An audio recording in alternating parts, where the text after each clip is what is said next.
जय विश्व बंधु। बंधु, हम चिंतन कर रहे हैं श्री रामचरितमानस उत्तर कांड भविष्यवाणी कलयुग की। इसमें आज चल रहा है दोहा नंबर 101 का। कागभूषण जी गरुड़ से कहते हैं, हे गरुड़ जी सुन खगेश कल कपट हट दम्भ द्वेष पाखंड मान मोह माराद मद व्याप रहे ब्रह्मांड। इसी का हम चिंतन कर रहे थे। हे गरुड़ जी, कलयुग में कपट, हठ, कपट का मतलब होता है आपके साथ में बनावट करना,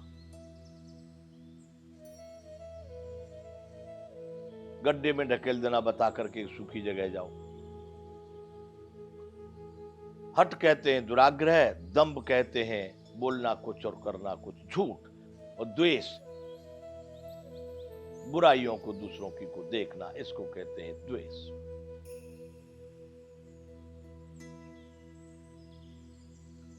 पाखंड, पाषंड किसे कहते हैं? कोरे कोरे खाली खाली अपेक्षा महत्वाकांक्षाओं को लेकर के और ढोंग में भागना, वहां से ये मिलेगा वहां से मिलेगा, मिलेगा मिलेगा कुछ नहीं। उसको जो लोग देने वाले घूम रहे हैं भाई, ऐसा कर देंगे वैसा कर देंगे वैसा कर देंगे, पाखंड। देवी देवताओं को भी बेच देना, भगवानों का भी व्यापार करना, कथा वार्ते, सब पाखंड। काकभूषण जी कहते हैं, हे गरुड़ जी, कलयुग में जो है ना कपट, हठ, दंभ, द्वेष, पाखंड, मान, जहां भी कोई आदमी जिसका जिसका योग्यता जितना मान है उतना मान है ही है, उससे कम क्या होगा। वो जो जिस स्वभाव वाला है उसको उतना तो प्राप्त है ही है। अब उसको उससे ज्यादा चाहिए, करनी कुछ नहीं है, योग्यता नहीं है,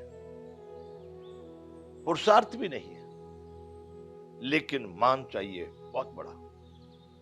हर व्यक्ति को मान, छोटे से छोटे लोग भी बड़े मानी हो गए। मोह, अज्ञान, मेरा मेरा मेरा सब कुछ मेरा, मेरा घर मेरा मकान मेरा मेरा मेरा मेरा। मारादि, मारादि कहते हैं, यहां पर तीनों गुणों को इसमें जोड़ दिया गया। मार आदि अर्थात काम। मार किसको कहते हैं? काम को। मारू शब्द आया कहीं कहीं कामदेव के लिए, मारू। मार शब्द आता है काम के लिए। आदि, काम जहां आता है वहां पर क्रोध और लोभ साथ में आ जाते हैं। तो मान मोह मारादि, मारादि मतलब काम, क्रोध, लोभ और मद, एक प्रकार का अहंकार। व्यापी रहे ब्रह्मांड, सारे ब्रह्मांड में इनको घेर लिया। सारे पृथ्वी पर, सारी सृष्टि में इसी तरह का आचरण होने लगा।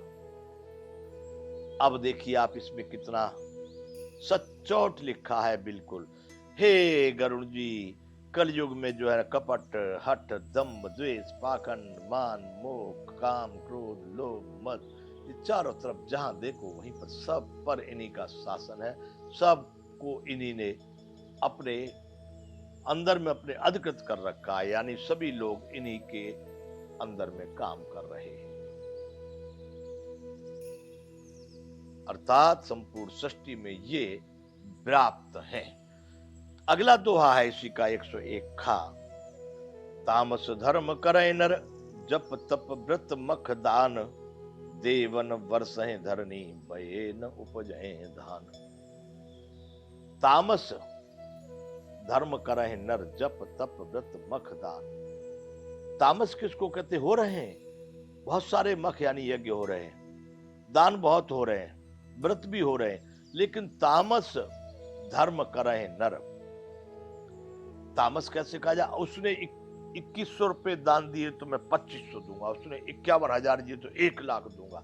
यानी ये दान का भाव नहीं, और फिर देने के बाद उसकी प्रशंसा, भाई फलाने फलाने ने इतना रुपया दान दिया, उनकी तख्ती लगाएगी, चौखट लगाएगी, रसीद दी गई, ये सब तामस है।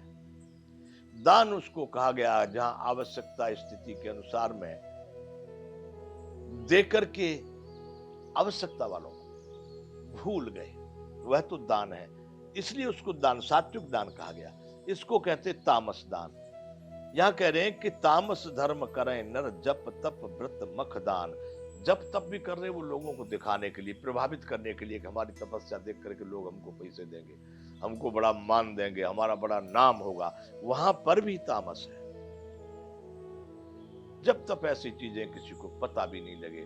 तपस्या भी बड़ा गोपनीय विषय है, भोजन भी बड़ा गोपनीय विषय है, लेकिन ये सब ओपन में करना, खुले में, ये तामस। इसलिए यहां पर कहा गया कि तामस धर्म करहि नर जप तप व्रत मखदान। जप तप व्रत यज्ञ और दान तामस भाव से कर रहे हैं, सात्विक भाव से नहीं, भगवान के लिए नहीं, अपनी प्रशंसा के लिए, अपने मान बढ़ाई के लिए, अपने किसी भी पद पदार्थों की अपेक्षा के लिए ये करते हैं लोग। इसलिए इनको कहा गया तामस। तामस धर्म करहि नर जप तप व्रत मखदान। देवन बरसे धरनी बैन उपजय धान। कितनी बार जो है ऐसा हो जाता है कि बरसात कभी ज्यादा पड़ गई, कभी कम पड़ गई, कभी कभी कहीं पर बरसात होता ही नहीं है, बही हुई खेती भी। बहुत बार यहाँ पर दुकान पड़ता है, उनको सरकार जो है वो अकाल घोषित करती है, कटोकटी, उसमें बड़ी परिस्थिति ऐसी घोषणा कर दी जाती है भाई। देवन उपज बरसे धरनी बैन उपजय धान। कभी कभी जो अन्न जो लोग बोते हैं वो उगता भी नहीं है, क्योंकि बरसात नहीं होती, पानी की कमी हो जाती है। तो बंधुओं, ये दोहा नंबर 101 खा। अब है दोहा नंबर 101 का पहली चौपाई है। देखिए, फिर यहां स्त्रियों के विषय में कह रहे हैं बंधु, कोई राग द्वेष की बात मत मानना। मैं इस बात को बार बार इसलिए कहता हूं, आजकल बवाल बड़े पैदा होते हैं।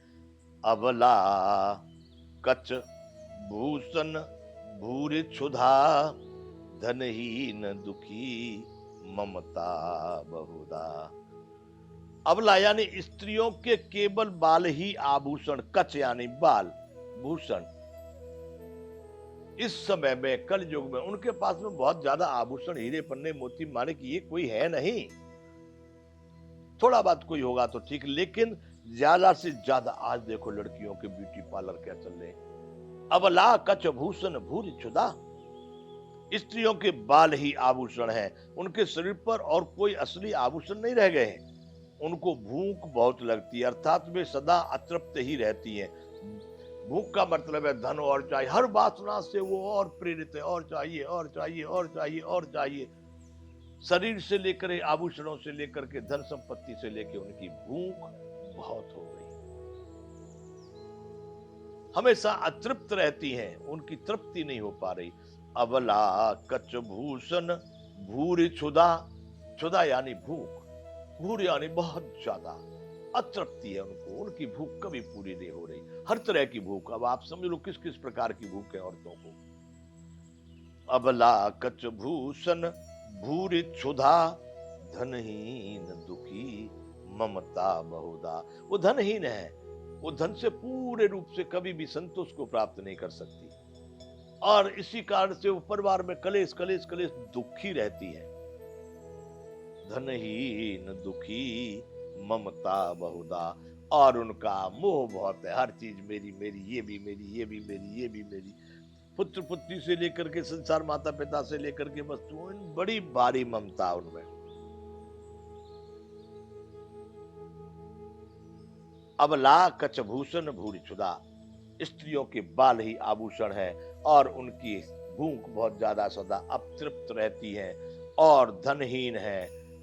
अनेक प्रकार के धन की अपेक्षाएं होने से सदा वो दुखी रहती है।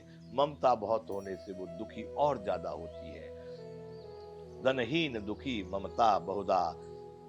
सुख चाहे मूढ़ न धर्म रता, मति थोड़ी कठोर न कोमलता।